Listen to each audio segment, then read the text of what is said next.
इसका आकलन खुद करें कि क्या हुआ और क्या हो सकता था। आपके पास लाइसेंस? एक और बात, मुझे ऐसा लगता है कल की घटना के बाद इतने बड़े उसके बाद भी अगर मैं सुरक्षित हूँ तो हमारे संतों गुरुओं महापुरुषों का आशीर्वाद, हमारी करोड़ों बहनों माताओं का आशीर्वाद, बुजुर्गों का मेरे पास है।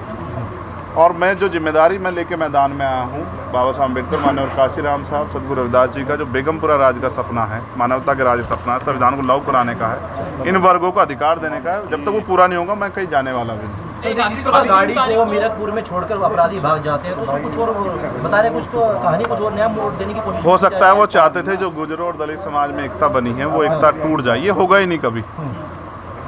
ठीक है, ये नहीं हो सकता है। महापंचायत आप लोग कर रहे हैं अपनी मांगों को लेकर। हमारी लीडरशिप ने ये निर्णय लिया है कि जब 24 घंटे में गिरफ्तारी नहीं हुई तो हमें अपने लोगों को भी जवाब देना है, तो इसलिए शायद उन्होंने 3 तारीख का समय रखा है, मैं उसका हिस्सा बनूंगा। अमेठी के अंदर एक फेसबुक वायरल हुई है पोस्ट जिसमें आपको मारने की वो की गई है, क्षेत्रीय महासभा कहीं है उसके अलावा? ठीक है, देखिए लोकतंत्र है, उनके अधिकार है, मारे या छोड़े। मैंने कहा ना, मैं पहला थोड़ा ही हूँ जो मारा जा रहा हूँ या जिसको मारने का प्रयास किया, मुझसे पहले बहुत मरे हैं, लेकिन उनको कोई जान नहीं रहा था। मुझे लोग जानते हैं तो मेरी बात पे बात आगे बढ़ती, लेकिन मैं अपने लोगों को मरने नहीं दूंगा, ये भी मैं उनको संदेश देना चाहता हूँ। उन्होंने कल घटना होने के बाद ये पोस्ट किया है अमेठी क्षेत्रीय महासभा से कि इस बार तो बच गया, अगली बार नहीं बचेगा। देखो, मैं गोली से डरता नहीं, मैं गोली से बंदूकों से नहीं डरता हूँ, मैं संवैधानिक रास्ते से चलता हूँ, संविधान को मानता हूँ। गोली चलाने वालों को भी कहना चाहता हूँ कुदरत उनको सद्बुद्धि दे, गलत जगह पंगा ले रहे हैं। मैं झगड़ा नहीं चाहता, मैं अपने लोगों को भी कह रहा हूँ कल से शांति बना रखो और संविधान के रास्ते चलो। वो हमें डिस्टर्ब करना चाहते हैं कि जो हम राजनीतिक ताकत हमारी बन रही हो कमज़ोर हो जाए, हम दूसरी दिशा चले जाएं, लेकिन ये भी एक अटूट सत्य है कि हम संविधान के जरिए जवाब देना जानते हैं। और किसी को गलतफहमी हो तो वो गलतफहमी सुधारने का समय है। वो क्यों वो कर रहे थे, वो पाला खींच लें, मुझे ही तो मारना है ना, वो बता दे मैं चला जाऊंगा मरने में, अगर मेरे लोगों के साथ तो ये खेल ना खेले ना, मैं तैयार हूँ। अगर मेरे मरने से हमारा आंदोलन आगे बढ़ता, हमारे लोग खड़े होते, मुझे कोई दिक्कत नहीं है, लेकिन उनको ये समझना चाहिए कि ये आज लोकतंत्र है। गोली की भाषा से एक चंद्रशेखर मरेगा तो क्या हो जाएगा, हज़ारों चंद्रशेखर पैदा हो जाएंगे। ये समाज, बहुजन समाज तो उपजाऊ समाज है, एक मरेगा 1000 पैदा हो, कितने चंद्रशेखर मारोगे?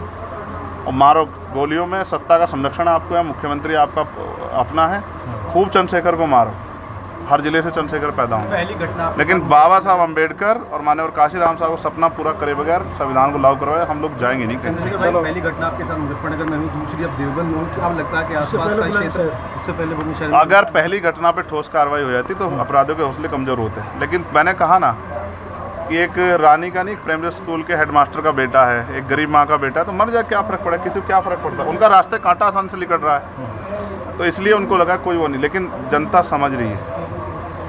मेरे एक खून का जवाब मेरे लोग जो है ना मुझे संरक्षण दे के लेंगे और वो सबक सिखाएंगे भारतीय जनता पार्टी की सरकार को, जिसके अब संरक्षण में गुंडे पल रहे हैं। एक आखिरी सवाल है, क्या ये पॉलिटिकल अटैक था आपको लगता है? पुलिस जांच कर रही है कि मेरे मरने से किसको फ़ायदा हो सकता है, कौन मुझे चाहता मैं मर जाऊं। पुलिस जांच कर रही है, मुझे उम्मीद है पुलिस फेयर जांच करके, कोई मैनिपुलेट करके नहीं, सही जवाब देगी कि उन्होंने ऐसा क्यों किया। चंद्रशेखर का जो कद बढ़ रहा है देश के अंदर, कई मुख्यमंत्रियों ने भी अब ट्वीट किया है, ओवैसी ट्वीट कर रहे हैं, कहीं और कर रहे हैं, तो इस चीज़ को क्या ये लगता है? कुछ भी गलत होगा तो लोग बोलेंगे। अगर कल मेरी जान ही चली जाती तो लोग फिर भी तो उनको पीड़ा होती, उनको अपना भी देखना है कि उनके साथ भी हो सकती है।